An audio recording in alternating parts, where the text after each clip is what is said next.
So it's no secret that as of late, I personally have been struggling to think of AFL video ideas. Again, I think every single, YouTuber, whether they're making AFL videos, NBA videos, gaming videos, or even, I don't know, videos about SS Sniper Wolf nude leaks or something.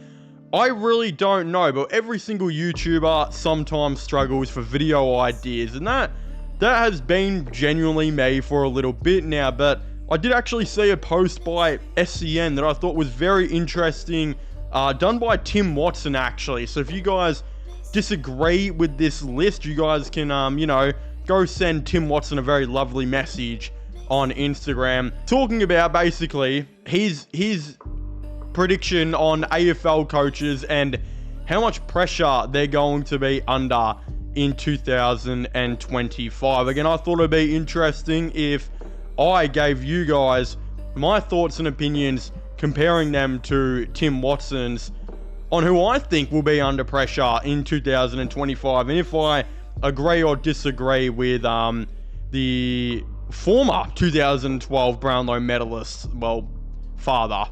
Again, before we do get into all that and more, there's still a decent amount of you guys who watch these videos who are not yet subscribed to the channel. So obviously it would mean a lot if you, left a like on this video to let me know you guys enjoy it. Subscribe to the channel for all latest AFL content news. And I guess we'll get straight into it with the first slide of him saying that Matthew Nicks is the most under pressure you can be. That's 4 freaking spicy chili peppers right there. And I do have to agree. I think Matthew Nicks is extremely under pressure right now. I think a lot of people would argue that Matthew Nicks really took over a list that was very much on the downfall, and he was tasked with a pretty big rebuild. Again, whether you like how Adelaide have drafted or not, I think we can all agree that in the last couple years, Adelaide's drafting, free agency moves, and overall list management has been pretty good, and good enough to the point where I think that Adelaide should probably now be trying to make the A. Again, in literally the free agency last year, they brought in, Neil Bullen, who I think is one of the most underrated players in all of the game, as well as a couple of GWS boys there as well, in James Peatling and Isaac Cumming, who I think are also very underrated players. Again, to the addition of that with Sid Draper, you have a really, really good draft and free agency period coming towards a team now, which should be, probably going to make the 8 pretty soon. So if they don't make the 8 this year, I think he will be fired. Even if they do make the 8 this year, and if they don't perform to expectations, there will still be a little bit of pressure on him. But I would say out of all coaches, he is the most likely to probably be fired. Again, number 2, you've got Chris Fagan, who has one little green chili pepper there. Again, I know people are saying, why does he even have a chili pepper? He is the coach of the premiership team. How can Chris Fagan be under any pressure? But the realistic reason is because if Brisbane just somehow bottom to 16th position, which I know is practically impossible, but let's just say it happened, there would be a lot of pressure there. So you always got to put, I guess, one little one here. We also have Vossi now, which is the first one that I very much disagree with here. He has only 2 chili peppers here. Again, I don't know if it should be as much as what Matthew Hicks is with his 4, but Vossi should definitely have at least 3, because Carlton not only should be making the 8, but they should be making the 4 and competing, I think, for a flag. They should be competing quite convincingly, not just scraping it for the 8 like they did last year. So I think if they're not top 4, that should of course come with a lot of pressure. And I mean, if they just scrape in like they did last year, then there should be a lot more pressure than just 2 chilies, two spicy hot gauge meters that Tim Watson has given him. Again, I think that's pretty stupid.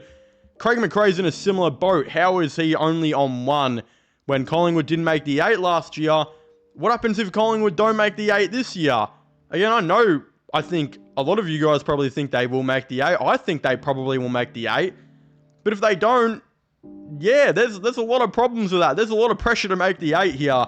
I don't agree with that. Brad Scott got given 3 of these. Yeah, no, I don't really agree with that one either. I think that Brad Scott is probably in a situation where he knows now, and Essendon know that they're not going to be contending. I think Essendon, with all the draft picks they've built for this year's draft, are probably going to be trying to go to the draft and hit that, get some good picks in. I think they're also going to play a lot more of the youth, especially considering they didn't make the 8 last year. So yeah, I don't think Brad Scott's under a whole lot of pressure. I would give him like 2, because I think that Essendon know that it's probably not Brad Scott's fault.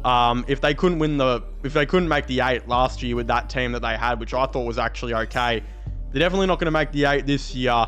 And there'll be an emphasis on playing some younger players. So yeah, I don't agree with that. You know, Justin Longmuir here on 3. I do agree with that. If they don't make the 8, he'll be in some serious strife.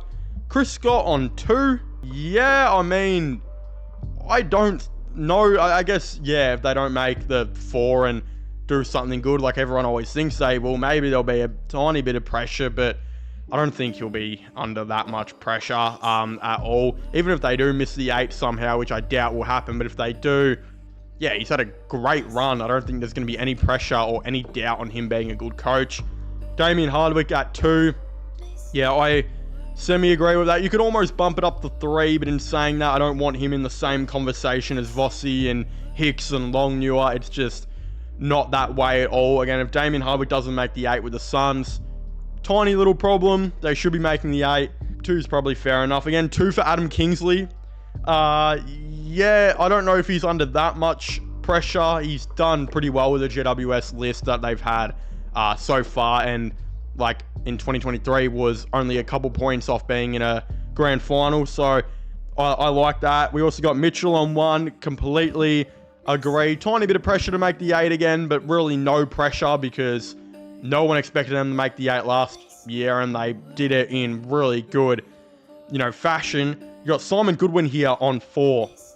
Yeah, he's definitely under some of the most pressure out of any AFL coach, especially considering, I don't want to get political or any stuff. I am going on rumours here and accusations, but not only do we know a lot of the Melbourne players have a lot of off-field issues, and we've seen a fair bit of it, but there have been rumours and whatnot over the last year or so that there are some off-field issues with Goodwin. I don't want to get too much into them, but even if you don't want to look at those rumours or anything like that, his team right now probably should have won more than what they did. Again, they got the flag, but a lot of people thought they were going to get continued success. They didn't, and now they're looking like they could be almost going on a rebuild with a ton of their stars wanting out. So yeah, that is a crappy situation. That will be a lot of pressure. Again, North Melbourne have 3. Again, I completely agree with this. Alistair Clarkson has flown under the radar now for a couple years, and that's before his time at North. I think his time at Hawthorn, especially in the last couple of years there, wasn't that good. His season last year at North, again, he just always said that they are rebuilding, which is true. But now this year they have to try and come near the 8. They have to be moving up a lot. I had them in 14th position, which is a decent size increase, but some people have them even higher on like 11th or 10th. So expectations are high for Clarko, and he has to do something. Again, yeah, Ken Hinkley on 0 is fair enough. He won't be the coach next year at Port Adelaide. As we know, there is a succession plan set in place. There is no pressure on him to really do anything. Adam Kingsley, that is not Adam Kingsley, that is Adam Uze. What am I yapping about? Adam Uze, the Tigers coach, before the season started, as a massive Richmond fan, I thought this would almost be 0 or 1 because no one expects the Tigers to be good. They realistically should probably suck, especially with all these young players and an emphasis on rebuilding and putting games into young players. But after what we saw with the practice match against West Coast and the game plan not really looking that good, even though there was a bunch of inexperienced guys out there, there still seemed like there was a lot of the problems that they had last year. Again, it is interesting they've given him 2 here. I kind of disagree, but end of the day, whether the Tigers are bad or not, you just want to see the game plan look a little bit better and see like some things actually progressing and happening there. even if they don't win. Ross Lyon on 2. Yeah, maybe. I don't think Ross Lyon's really under any pressure. Whatever the Saints do now, we really don't know. Are they going to be trying to make the 8? Or are they going to be trying to rebuild and continue to bring in young players? What are they going to be doing? I really don't know. But Ross Lyon proved in his first year back with the Saints that even with a list that probably wasn't that good, he can make the 8 with it. He's also a really good and underrated coach, a mastermind in the AFL, I think. I think the Saints know they've got their coach. I don't see much pressure being there. Dean Cox on 1. I could almost bump that up to 2. There is a lot of pressure to have Sydney do something. Andrew McQualter on 1. Again, slight bit of pressure. I agree with that. Just because, yeah, West Coast want to somewhat improve. And then, yeah, Bevo on 4. He should be the most under pressure coach in the game. I don't think he should be an AFL coach anymore. And I've been saying this for a year or 2. I don't think he's that good of a coach. And I think with how many great and elite players the Dogs have over the 10 years that he's been there, 1 premiership is probably not enough. They probably should have tried to get more. Again, I just don't know. I'm not a Beveridge fan, and I don't mind that he's under a lot of pressure here because I think this probably should be his last year. But again, I could be proven wrong. The Dogs might go on and win the flag. Who really knows? I'd very much like to know all your thoughts and opinions on this down below. Make sure to leave a like and subscribe to the channel for all the latest AFL content and news. Subscribe to my gaming channels and my IRO/following channels. Links for them will be in the description down below. And I guess I'll see you guys next time. Goodbye.